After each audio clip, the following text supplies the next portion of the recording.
Hello বন্ধুরা, আজকের ভিডিওটা কিন্তু একটু অন্য রকমের। অনেকেই হয়তো চিনতে পারছো এটা কোথায়। হ্যাঁ, ঠিক ধরেছো, এটা দার্জিলিংয়ের প্রাণকেন্দ্র দার্জিলিং ম্যাল। ওই যে গোল্ডেন কালারের স্ট্যাচুটা দেখতে পাচ্ছ, ওটার পাশের রাস্তা দিয়ে পায়ে পায়ে হেঁটে চলে যাওয়া যায় দার্জিলিংয়ের সবচেয়ে সুন্দর মন্দিরে, নাম মহাকাল মন্দির। দার্জিলিংয়ে আসলে এই মন্দিরে অবশ্যই কিন্তু সবার আসা উচিত, এতটাই দারুণ।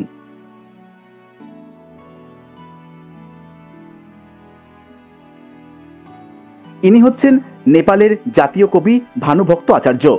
নেপালি ভাষায় রামায়ণ অনুবাদ করেছিলেন। এরই ডান দিকটায় একটা রাস্তা চলে গেছে, লেখা আছে মহাকাল মার্কেট। এই রাস্তা দিয়ে জাস্ট 3 থেকে 4 মিনিট হেঁটে যেতে হবে। চলো এগোনো যাক। এরকম জামা কাপড়ের দোকান কিন্তু ম্যালের চারপাশে প্রচুর আছে। সন্ধ্যের দিকে আলোতে ঝলমল করে। এখন এত সকাল বলে অনেক দোকান খোলেই নি।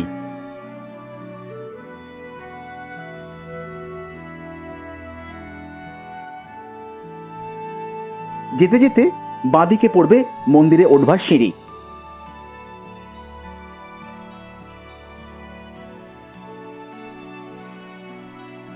বুঝতেই পারছো, অনেকটা সিঁড়ি দিয়ে উঠতে হবে। মাঝে মাঝে রেস্ট নেওয়া ছাড়া উপায় নেই।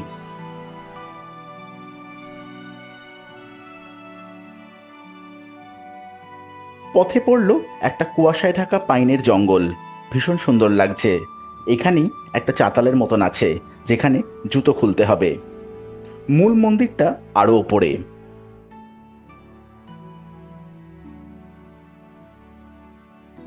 পানীয় জলের ব্যবস্থা আছে এখানে, বসার জায়গাও আছে বেশ কিছু। হাঁপিয়ে গেলে তাই চিন্তার কোনো কারণ নেই।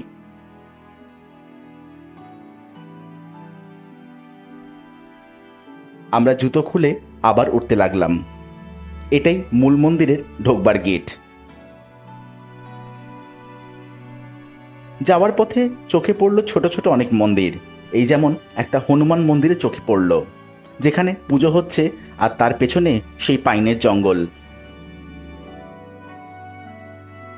মহাকাল মন্দির বাই বজরংবলীর মন্দির ছাড়াও এখানে কিন্তু ছোট ছোট আরো অনেক মন্দির আছে।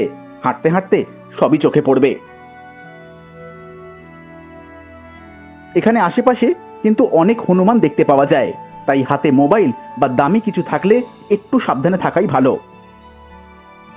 এখানে একটা কথা বলে রাখা ভালো, এই মহাকাল মন্দির যেহেতু অনেকটা চড়াইয়ের ওপর অবস্থিত, তাই যাদের হাঁটুর সমস্যা আছে বা শ্বাসকষ্টের সমস্যা আছে, তাদের কিন্তু এই মন্দিরে না আসাই ভালো।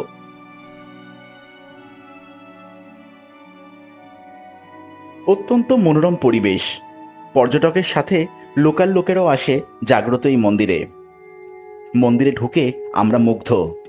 উজ্জ্বল কমলা রঙের সাদা দেওয়াল, চারপাশে দেখে মনে হচ্ছে কোথাও বুদ্ধ ধর্ম হিন্দু ধর্ম মিলেমিশে একাকার হয়ে গেছে।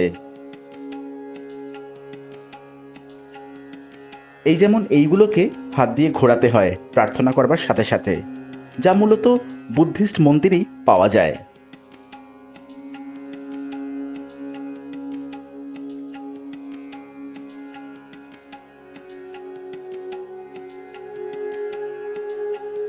এরকম অনেকগুলোই আছে সারা মন্দির ঘিরে।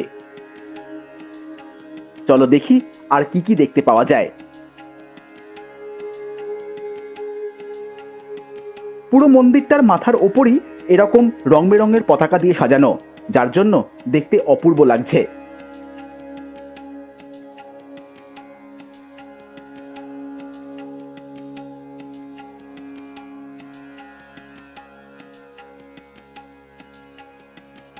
মেন মন্দিরে ঢুকবার আগেই চোখে পড়ল নন্দী মহারাজকে।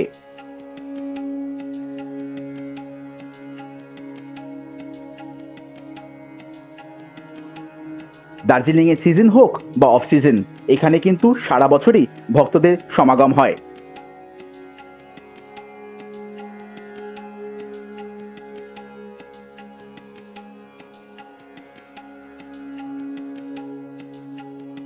আশেপাশে ধূপ মোমবাতি জ্বালানোর ছোট ছোট জায়গা থাকলেও এখানে একটা বড় জায়গা চোখে পড়ল। এক কথায় দারুণ।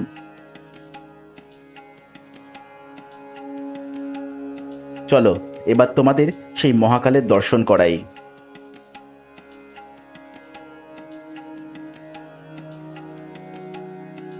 তোমরা কি এই মন্দিরে এসেছো কখনো? কমেন্ট করে জানিও।